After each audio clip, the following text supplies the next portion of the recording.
দলকে ক্ষমতায় বসানোর জন্য নয়, কোন গোষ্ঠী এবং পরিবারকে তুষামুদ করার জন্য নয়, কোন আধিপত্যবাদের কাছে মাথা নত করার জন্য নয়, বরঞ্চ দুনিয়ার বুকে স্বাধীন সার্বভৌম রাষ্ট্র হিসাবে সম্মান, ইজ্জত, শক্তি, সাহস নিয়ে মাথা তুলে দাঁড়ানোর জন্য হবে আগামীর বিপ্লব ইনশাআল্লাহু তাআলা লাজিম।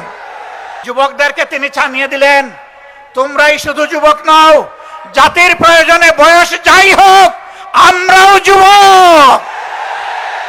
যদি ফয়সালা সংসদে না হয়, তাহলে যেখানে কথা বলতে মাননীয় স্পিকার বলতে হয় না, যেখানে কথা বলতে স্পিকারের অনুমোদন লাগে না, সেই খুলনার মাঠ, বরিশালের মাঠ, চট্টগ্রামের মাঠ, কুমিল্লার মাঠ, সিলেটের মাঠ, ময়মনসিংহের মাঠ, রংপুরের মাঠ, রাজশাহীর মাঠ, বগুড়ার মাঠ, সব জায়গা থেকে আগ্নেয়গিরি তৈরি হবে।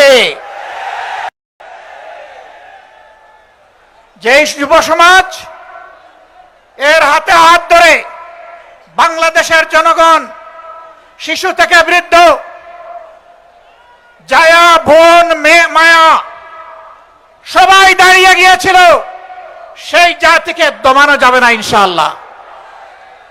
বিএনপি জাতির সাথে দেওয়া কথা রাখে নাই।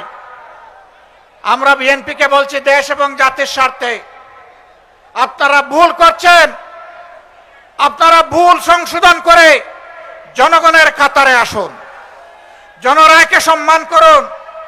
জনরায়কে সম্মান না করার পরিণতি কি হতে পারে দফায় দফায় দেখার পরেও যদি শিক্ষা না হয়, জীবনেও আপনাদের শিক্ষা হবে না।